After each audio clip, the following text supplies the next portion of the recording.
दोस्तों, हम अपने 11th क्लास के मैथ के अगले वीडियो में आ चुके हैं और हम लोग पढ़ रहे थे सेट के बारे में। सेट का कुछ थ्योरी पहले वीडियो में पढ़े थे। अब सेट के थ्योरी को थोड़ा आगे बढ़ाते हैं। सबसे पहले हम कोशिश करेंगे सेट के सभी थ्योरी को पढ़ लें, उसके बाद सेट का सारा हिसाब बन जाएगा।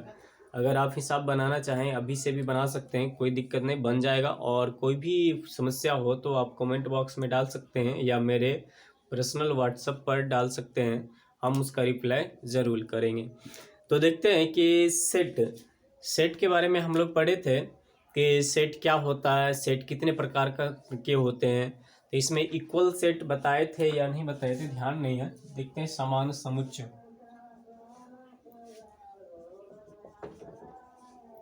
समान समुच्चय इक्वल सेट्स किसको बोलते हैं? समान समुच्चय किसको बोलते हैं? समान होने के लिए कम से कम दो चाहिए, दे ना, दो समुच्चय चाहिए। दो आदमी का हाइट बराबर है तो कम से कम दो आदमी चाहिए ना। वजन बराबर है तो कम से कम दो आदमी चाहिए। ये दो मार्कर आपस में बराबर हैं तो कम से कम तो दो चाहिए। तो सेट में अगर इक्वल समुच्चय बोलेंगे, समान समुच्चय बोलेंगे, तो इसमें भी दो समुच्चय लेते हैं। मान लेते हैं ए और बी कोई समुच्चय है और दो समुच्चय आपस में बराबर यानी समान समुच्चय कब कहलाएंगे? तो कंडीशन यहाँ होता है ए का प्रत्येक अवयव दूसरे में हो यानी बी में हो और बी का प्रत्येक अवयव क्या हो? ए में हो। तो ऐसे समुच्चय को क्या बोलेंगे? समान समुच्चय। दो समुच्चय ए तथा बी को आप लोग लिखते भी चलिएगा, समान समुच्चय कहते हैं यदि ए का प्रत्येक अवयव बी में और बी का प्रत्येक अवयव ए में हो। इसको मैथमेटिकली लिखेंगे ए बराबर बी। अगर इसको रोस्टर फॉर्म में लिखें, इम्प्लाइज डेट समुच्चय निर्माण रूप में लिखें तो क्या होगा? अगर कोई एलिमेंट ए में है इसका मतलब ये है ये एक्स एलिमेंट बी में भी होगा। अगर एक्स ए में है तो यही एक्स किस में होगा? बी में होगा। अगर एक्स बी में है तो यही एक्स किस में होगा? ए में होगा। ये क्या हो गया? समान समुच्चय के बारे में। आगे बात करते हैं समान समुच्चय के बाद उप समुच्चय, बहुत ही इंपॉर्टेंस। सबसेट, उप समुच्चय क्या होता है? सबसेट क्या होता है? उप समुच्चय, उप जैसे उप मुख्यमंत्री होता है या कोई भी उपपद होता है तो उपपद में क्या होता है? जो बड़ा सा पद होता है उसका सारा गुण उस छोटे पद में होता है, लेकिन बड़ा पद जितना होता है उसका पूरा अधिकार उसके पास नहीं होता, उसके अनुपस्थिति में होता है। इसी तरह से यहाँ भी समुच्चय में कम से कम हमको दो समुच्चय की चर्चा करना पड़ेगा। तो दो समुच्चय आपस में उप समुच्चय कब कहलाएंगे? कब? जब एक समुच्चय का सारा गुण दूसरे समुच्चय में मिले, यानी गुण कहने का मतलब यहाँ अवयव।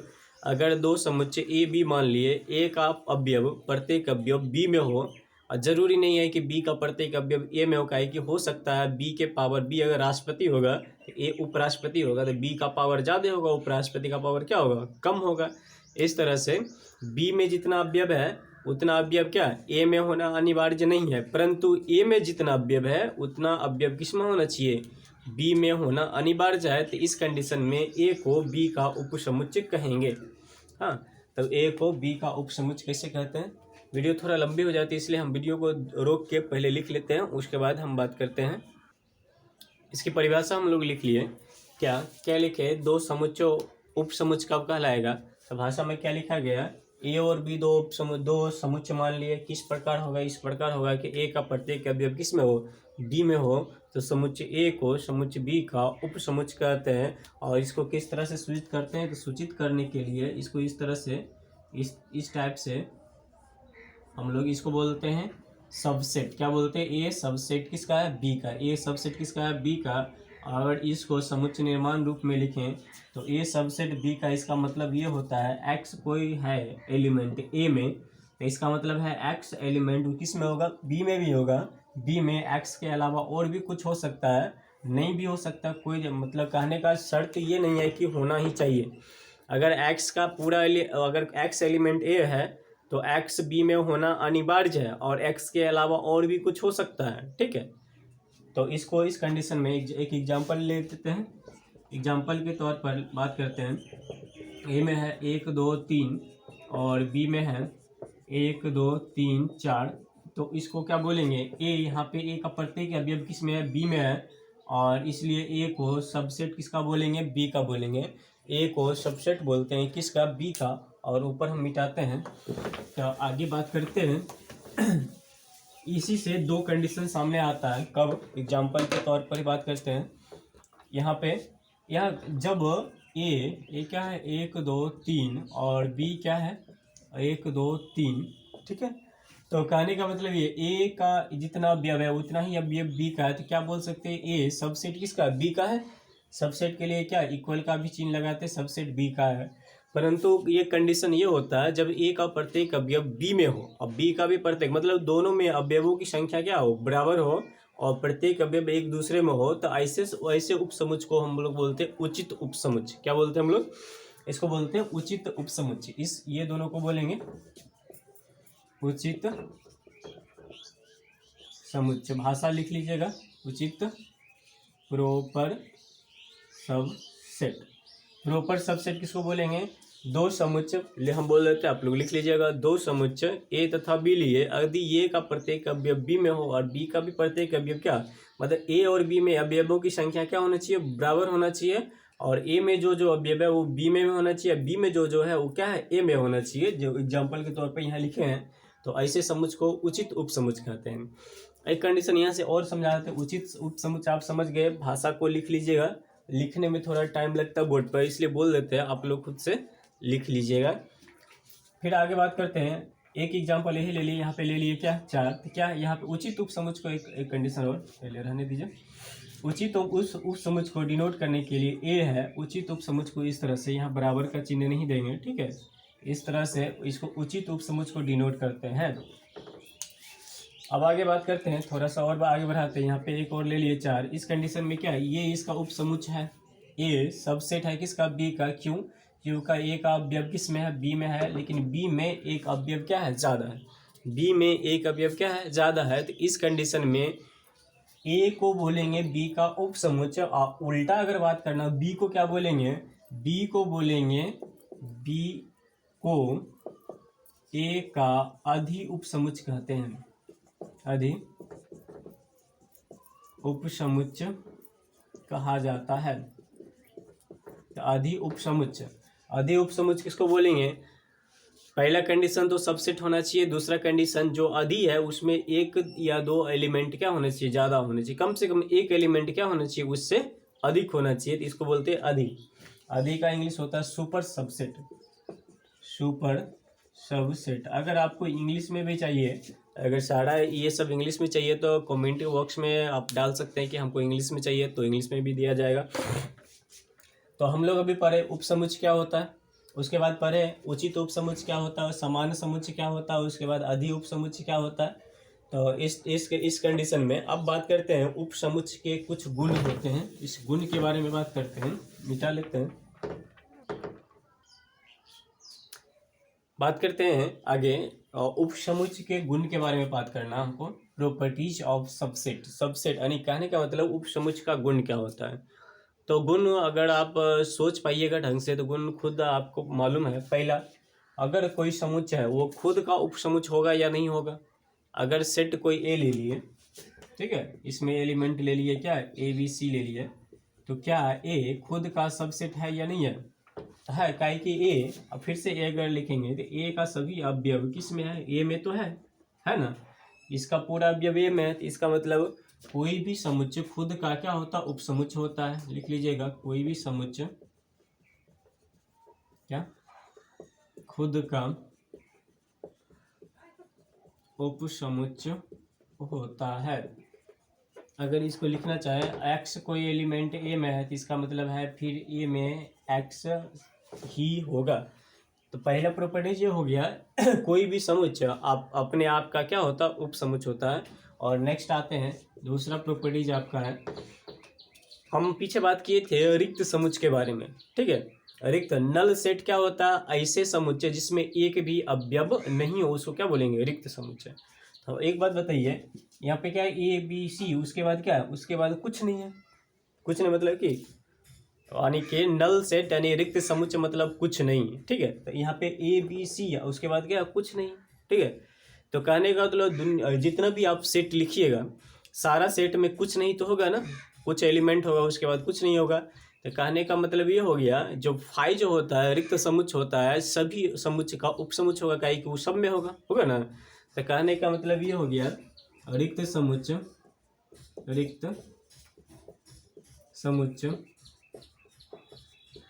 सभी समुच्चय का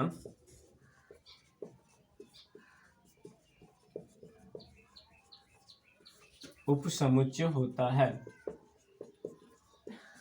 कहने का मतलब अगर कोई समुच्चय लिए तो इसका सबसेट क्या होगा? फाई होगा। फाई जो होता है सभी समुच्चय का उपसमुच्चय होता है। तीसरी बात करते हैं, दो अगर बराबर समुच्चय होगा तो उसका क्या होगा? अगर दो समुच्चय क्या इक्वल है तो कहने का मतलब वो समुच्चय आपस में क्या होगा? उपसमुच्चय होगा। या उल्टा भी बात कर सकते हैं, दो अगर उपसमुच्चय है और ए का अवयव मान लेते ए और बी आपस में क्या उपसमुच्चय है, और ए का अवयव बी में है, बी का प्रत्येक अवयव क्या है? ए में है, तो इस कंडीशन में हम बोल सकते हैं कि ए और बी आपस में समान अवयव समान समुच्चय है। तो क्या?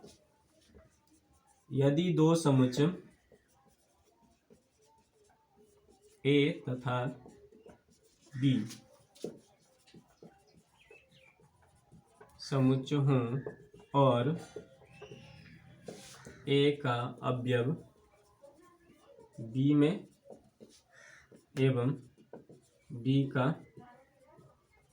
अवयव ए में हो तो कहने का मतलब क्या? ये उचित उपसमुच्चय होगा। तो ए बी आपस में उचित उपसमुच्चय मतलब इस तरह से तो हो तो ए तथा बी समान समुच्चय कहलाएंगे या समान समुच्चय होंगे। ये हो गया। अगर इसको मैथमेटिकली लिखना चाहें तो क्या होगा? ए और यहाँ लिख लेते हैं यदि हिंदी में ये लिखते हैं, यदि ए प्रॉपर सेट हो, किसका? प्रॉपर सबसेट हो बी का। इसका मतलब ये होता है कि ए और बी आपस में क्या होगा? बराबर होगा। ये कंडीशन आप समझ गए। ए और बी दो क्या है? बराबर समुच्चय है। तो उल्टा भी बात कर सकते, दो ए और बी आपस में बराबर है तो इसका मतलब ए और बी एक दूसरे का क्या होगा? उपसमुच्चय होगा। ए बी का उपसमुच्चय होगा और बी किसका? ए का उपसमुच्चय होगा। नेक्स्ट प्रॉपर्टीज बात करते हैं। फोर्थ प्रॉपर्टीज में क्या? मान लेते हैं तीन समुच्चय ले लिए और तीन समुच्चय में एक दूसरे का क्या होगा? ए बी का उपसमुच्चय है, बी किसका है? सी का उपसमुच्चय है। तो इस कंडीशन में ए सी का उपसमुच्चय होगा। क्या है? मान लेते हैं ए क्या है? बी का उपसमुच्चय है और बी किसका है? सी का उपसमुच्चय है। इस कंडीशन में क्या होगा? ए उपसमुच्चय हो जाएगा किसका? सी का। ए किसका उपसमुच्चय होगा? सी का। एग्जाम्पल के तौर पर ए ले लिए ए बी, बी ले लिए ए बी सी और सी ले लिए ए बी सी टी। यहाँ से क्या बात कर सकते हैं? ए उपसमुच्चय है बी का और बी उपसमुच्चय है सी का। तो यहाँ से ए बी दोनों उपसमुच्चय ये कंडीशन फॉलो कर रहा है। तो देखते हैं क्या ए और सी आपस में उपसमुच्चय है? तो यहाँ दिख रहा है ए का सभी अवयव किस में है? सी का। ए उपसमुच्चय बी का कैसे है? तो ए का पूरा एलिमेंट क्या है? बी में है, तो ए बी आपस में उपसमुच्चय होगा। और उसके बाद बी सी का उपसमुच्चय कैसे है? बी का सारा एलिमेंट क्या है? सी में है और ए का सारा एलिमेंट इस पे। ये कंडीशन, ये चार प्रॉपर्टीज आया आपका उपसमुच्चय के गुण का। तो उपसमुच्चय के गुण को आप अगर समझ गए ठीक ढंग से तो आगे बात करते हैं हम लोग अंतराल के बारे में बात कर लेते हैं, काहे कि इसका उपयोग आएगा। इसको मिटाते हैं, अगर आपको स्क्रीनशॉट लेना तो ले सकते हैं। देखिए बात करेंगे रियल नंबर पर के उपसमुच्चयों का अंतराल। रियल नंबर का जितना भी उपसमुच्चय होगा उसका अंतराल बात करते हैं। अंतराल सीखना जरूरी है और ये आप चैप्टर पढ़िएगा 11th के मैथ में इनक्वालिटी, इसमें भी अंतराल का उपयोग आएगा। ठीक है, तो यहाँ पे आप समझ लीजिए ढंग से। तो बात करते हैं किसके बारे में? अंतराल के बारे में बात करते हैं। तो अंतराल क्या होता है? पहला देखिए ओपन इंटरवल। अंतराल का इंग्लिश क्या? इंटरवल। इंटरवल मतलब क्या? अंतराल मतलब कहाँ से कहाँ तक, ठीक है, कहाँ से कहाँ तक। तो पहला होगा ओपन, ओपन इंटरवल। ओपन मतलब क्या? खुला, और हिंदी लिखेंगे खुला खुला अंतराल। खुला खुला अंतराल को कैसे संख्या रेखा पर अगर डिनोट करना चाहें, ये क्या होगा, यहाँ मान लेते कोई ए है, यहाँ क्या बी है, ए से बी के बीच का चीज़ लिखना, तो खुला खुला है तो मतलब ए को भी छोड़ के और बी को भी छोड़ के इसके बीच में जो भी आएगा सभी लिखना है। इसको लिखते हैं कैसे? तो ए और बी, क्या लिखते हैं इसको? ए और बी। इसको अगर समुच्चय निर्माण के रूप में लिखें तो इस तरह से लिखेंगे, एक्स का मान ए से लेके बी के बीच में, इस तरह से। यहाँ क्या होता है, अगर छोटी ओपन ब्रैकेट, छोटी ब्रैकेट मतलब ओपन अंतराल है, तो यहाँ ए और बी को छोड़ के चलना, ए और बी के बीच वाला सारा एलिमेंट को लेना है। जैसे 4 से लेके 9 तक, इसका मतलब ये हो गया, इसको अगर रोस्टर रूप में लिखेंगे 4 से 9 के, इसका मतलब हो गया क्या? 4 और 9 को छोड़ देना, तो क्या 5, 6 और 7 और 8, ठीक है। इसको ऐसे भी लिख सकते हैं, एक्स का मान 4 से लेके कितना? 4 से बड़ा और 9 से छोटा, तो इसका मतलब भी क्या होगा? ये होगा। खुला खुला आप समझ गए। तो अब बात करते हैं तुम आगे किसका? बंद। ओपन क्लोज इंटरवल मतलब खुला बंद अंतराल। तो सीधा सीधा शुरू में खुला रहेगा और बाद में क्या संख्या रेखा पर किस तरह से लिख सकते हैं, यहाँ ए ले लेते हैं, यहाँ बी ले लेते हैं, ठीक है। यहाँ खुला हुआ रहेगा, यहाँ क्या होगा? बंद। बंद मतलब बोल्ड कर देना है और इसके बीच का लेना, जैसे ए और बी। बंद मतलब होता है बड़ी ब्रैकेट, ठीक है। इसको ऐसे भी लिख सकते हैं, ए खुला और बंद मतलब क्या? बराबर। बराबर मतलब ये होता है कि आपको इसको लेके चलना है। वैसे 3 से लेके और 5, इसका मतलब हो गया 3 को छोड़ देना है, छोड़ना है तो 3 के बाद क्या? 4 और उसके बाद क्या? 5। ये आपका हो गया, इसका रोस्टर रूप ये हो जाएगा। तो ये बात समझ में आई। आगे नेक्स्ट करते हैं, दिख रहा है। तो क्या होगा? Closed open. तो कहने का मतलब ये हो गया बंद खुला अंतराल। बंद खुला खुला अंतराल, नीचे गिर गया मेरा। बंद खुला अंतराल क्या होता है? तो इसका अगर लिखना चाहें तो क्या होगा? शुरू में बंद रहेगा, तो ए यहाँ पे लेंगे, ये बंद, और यहाँ पे बी लेते हैं और ये बी को क्या करेंगे? खुला छोड़ेंगे और इसके बीच का सारा ले लेंगे। इसको लिखना चाहेंगे इस तरह से भी लिख सकते हैं, ए और बी, ये खुला है और ये क्या है? बंद है। और यहाँ एक्स का मान ए बंद है और इधर क्या है? खुला है। अगर लिखना चाहें 5 से 8, तो इधर क्या होगा? इधर बंद है, इधर क्या? खुला है। इसका मतलब क्या? 5 को लेना है, 5 हो जाएगा, 6 हो जाएगा, 7 हो जाएगा और क्या क्या हो जाएगा? और 8 हो जाएगा। सॉरी 8 नहीं होगा, कहीं कि इधर क्या है? ओपन है। इस तरह से आप समझ सकते हैं। तो फिर आप बात करते हैं, एक और बचता है, तो ऊपर मिटा के इसको स्क्रीनशॉट, इसका स्क्रीनशॉट ले लीजिएगा।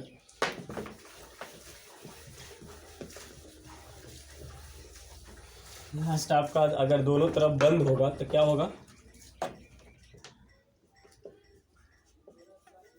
Closed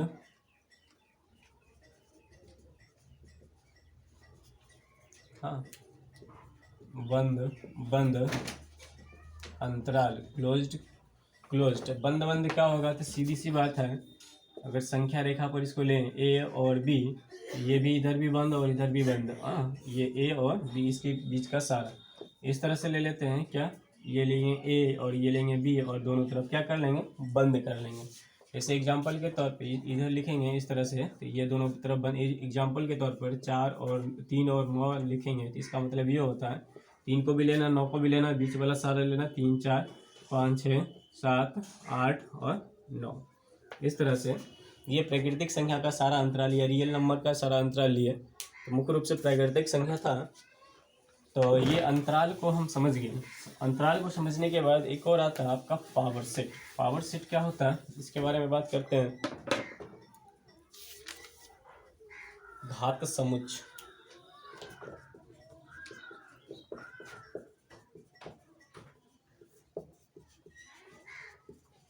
power set. तो सीधी सी बात है, कोई किसी भी समुच्चय का कितना उपसमुच्चय बन सकता है? मैक्सिमम नंबर ऑफ क्या? सबसेट, कोई भी समुच्चय है, कोई भी सेट है, उसका मैक्सिमम नंबर ऑफ सबसेट कितना हो जाएगा, इसी को बोलेंगे क्या, उस समुच्चय का घात समुच्चय। तो बस सीधी सी बात है, परिभाषा क्या होगा, किसी समुच्चय का कुल उप समुच्चयों का समुच्चय जो बनेगा, समुच्चय को क्या कहेंगे, घात समुच्चय कहते हैं। ठीक, तो घात समुच्चय कहते हैं पावर। तो पावर सेट को हम लोग लिखते हैं, जैसे समुच्चय ए ले लिए, ठीक है, ए क्या है 1 2, तो इसका पावर सेट को इस तरफ पी ए लिखते हैं। इसमें कितना उप समुच्चय होगा, तो पहला उप समुच्चय तो क्या होगा, जो कुछ नहीं होगा यानी 5। दूसरा क्या होगा, दूसरा होगा एक एलिमेंट से बनाएंगे, एक एलिमेंट से बनाएंगे, फिर क्या 2 एलिमेंट से बनाएंगे, एक एलिमेंट से में 2 भी आएगा, और फिर क्या आएगा 1 और 2 एलिमेंट से बनाएंगे, तो कुल इसकी संख्या कितना होगा, नंबर ऑफ क्या होगा, पावर सेट जो होता है क्या होता है, ये 2 के पावर n, जहाँ n जो है, इसको प्रूव करेंगे। अगर आप बाइनोमियल थ्योरम पढ़िएगा, इसमें इसको हम बता देंगे कि ये कैसे आया, 2 की घात n, जहाँ n जो है समुच्चय में, जहाँ n बराबर क्या, समुच्चय में अवयवों की कुल संख्या होती है, संख्या। तो पावर सेट हम समझ गए, एक और पावर सेट बना लेते हैं। जैसे देखिए 1 है, 2 है, 3 है, ठीक है, इसका पावर घात उप समुच्चय क्या होगा, पहला तो 5 होगा, फिर एक एक एलिमेंट लेके फिर 1 बनाएंगे, फिर क्या बनाएंगे 2 बनाएंगे, फिर क्या 3 से फिर 2 2 लेते हैं, तो क्या होगा 1 2 होगा, फिर क्या होगा 1 3 होगा, फिर क्या होगा 1 और 1 3 हो गया, फिर 2 3 हो जाएगा, और फिर 3 3 का, तो 1 2 और 3, ठीक है। तो कुल मिला के इतना उप समुच्चय बना। तो इसकी संख्या कितना होगा, तो इसकी संख्या अगर बात करें, नंबर ऑफ, यहाँ से ये पावर सेट है, नंबर ऑफ पावर सेट क्या होगा, number of element of power set कितना होगा, number of element of power set होगा 2 के घात n, कितना 1 2 3, 2 के घात 3 चलिए 8, गिन काउंट करके देखिए ये 8 होगा। तो अगर 4 एलिमेंट होगा 2 के घात 4, 5 एलिमेंट होगा 2 के घात 5। इस तरह से आपका पावर सेट खत्म होता है। पावर सेट खत्म करने के बाद एक होता है समष्टि, इसको मिटाते हैं, एक और समुच्चय के बारे में देख लीजिए।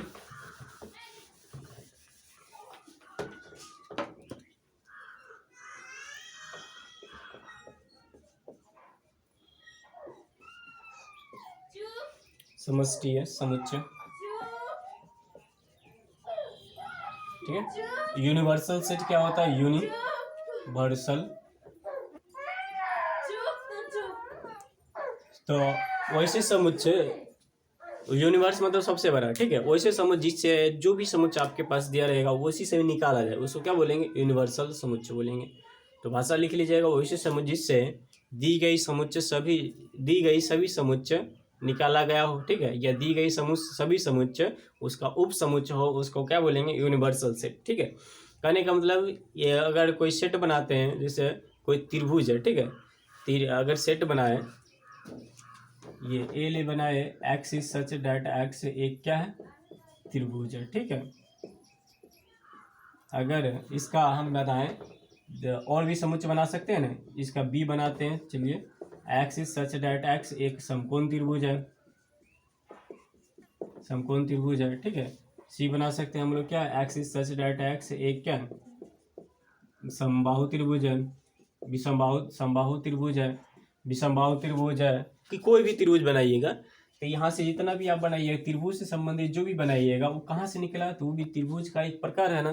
तो यहाँ से इस त्रिभुज को हम लोग क्या बोलेंगे, यूनिवर्सल सेट बोलेंगे। इस तरह से एनसीईआरटी का लगभग 2-3 यानी 1.3 तक आपसे बन जाएगा, अगर ट्राई कीजिएगा तो बन जाएगा। और बनाने के बाद अगर डाउट बचता है तो आप कमेंट बॉक्स में कर दीजिएगा, तो हम उसका रिप्लाई देंगे, और या तो अगले वीडियो में। कोशिश हम ये करते हैं कि पहले पूरा का पूरा सेट का थ्योरी बता दें, थ्योरी बताने के बाद एक एक क्वेश्चन बताते चलेंगे, आप लोग इसको लिखते भी चलिएगा। इस वीडियो में इतना ही रहने देते हैं, फिर मिलते हैं किसी अगले वीडियो में। तब तक के लिए पढ़ते रहिए और स्टे मोटिवेटेड।